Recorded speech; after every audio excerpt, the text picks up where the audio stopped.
Welcome back to Traveling Dice. I'm Jason. In today's battle report, I have Scenario 3, Match 3 in the Path to Glory campaign, where my Nurgle warband is facing off against the Undivided warband.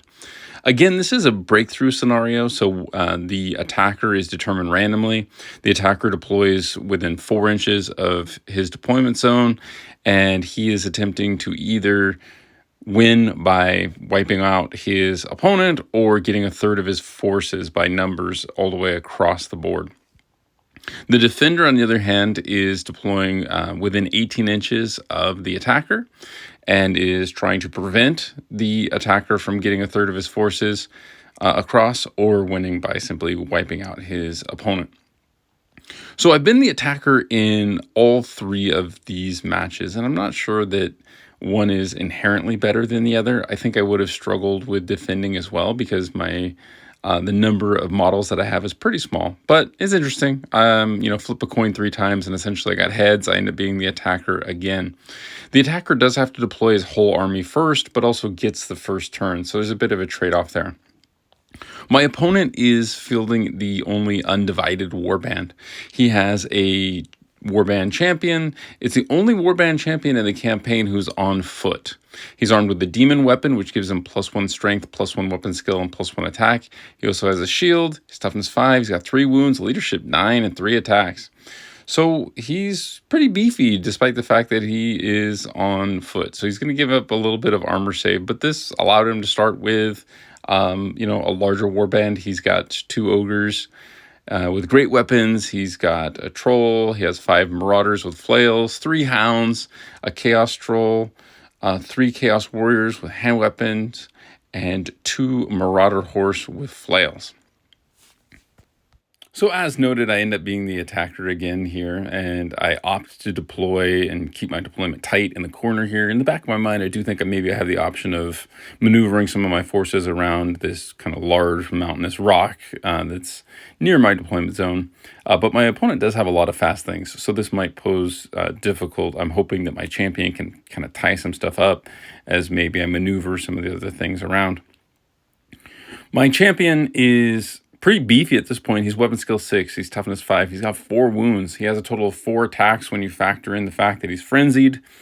He is immune to poison. He's immune to killing blow. He's got a 5-up ward. He's mounted and ends up having a 2-up armor save even with the great weapon. So I do think that he's got a slight edge against my opponent's champion, although full respect to my opponent's champion, and there's no guarantee here. Rounding out the rest of my troops, I have a Chaos Troll. I have a Chosen of Chaos with a flail. I have 5 Chaos Warriors. 4 of them are armed with Great Weapon, and 1 of them is armed with a flail.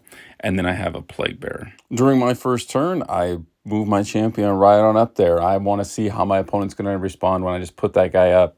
I do feel pretty confident that my opponent can one-on-one take on anything in his warband. Now, my opponent did deploy his champion on foot in with the ogres. However, he's going to have to accept the challenge. So regardless of what he's charging with, I'm feeling like my champion should be able to take it on. So I don't have a lot of apprehension about moving that guy up. I do also advance the troll slightly. My other troops, pretty cautious with here. I want to kind of see how he reacts to this. My opponent's troops advance up, and Chaos Troll declares a charge on my unit champion. At the time, I'm thinking, great. I like my odds there. And we go over to combat. And man, I just flood my rolls, and the troll's hot on the regeneration. I don't get any wounds through. So this is, I have 4 attacks. I need 3s to hit and 2s to wound. And then he's got a 4-up regen. So it's not unreasonable, I think, to expect to do at least 1 wound. I mean, the regen is going to cut your damage output in half for sure. But I don't do any wounds, and the Chaos Troll doesn't do any wounds to me, which means I lose by 1 because my opponent charged me, right? You're getting the +1 combat resolution for the charge. All right, so I'm leadership 8, and I am needing to roll a 7, and I fail that break test.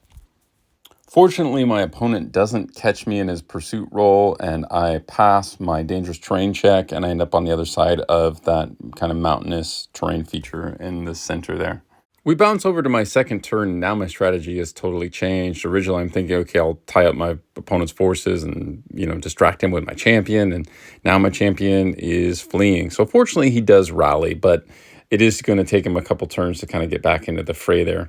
So with my remaining forces, I am starting to shift towards the center of the deployment zone, moving them as fast as I can while still facing the enemy. They're skirmishing in this particular rule set, so it allows me to march and then kind of have the facing towards the enemy. So my champion does rally. The troll is unfortunately outside of the general's leadership, so he's just kind of fumbling around there. But the troll can, face a few things once he passes the leadership check or my general gets back in there for support. In my opponent's turn, he continues to apply the pressure. He's bearing down on me. He's even got the Marauder horse coming in and threatening that flank.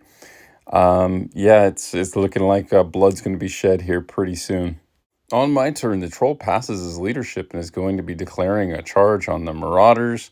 My general, my champion, is moving back into the fray, and my other forces continuing to shift right.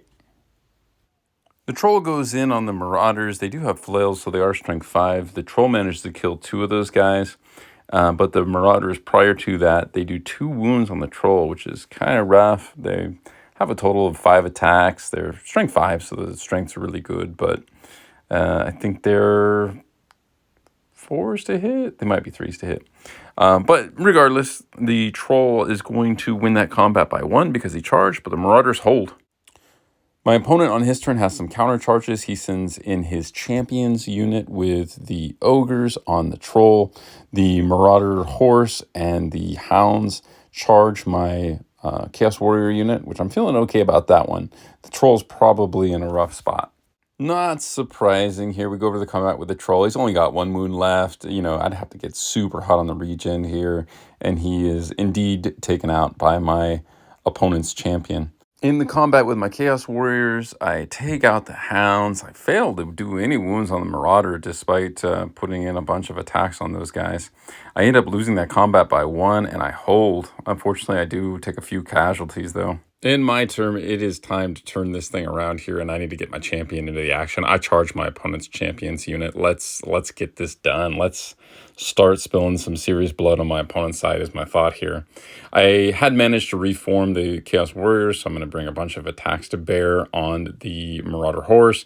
And with the Chaos Chosen and the Plague Bearer, I continue to kind of maneuver around that rock. I'm hoping my champion can do most of the work at this point. Things are not looking great.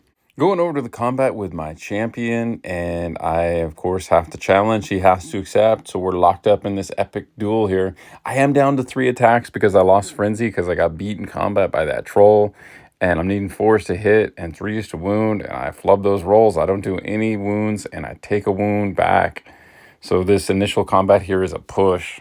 The Chaos Warriors go ahead and give the Marauder horse the business end, taking him out, and they reform to face the action. On my opponent's turn, he countercharges my champion with his Marauders on foot with flails.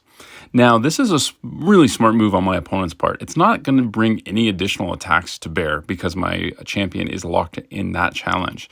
But it is going to give him a bunch of static combat res. He's going to get 1 point for charging. He's going to get 1 point for a flank.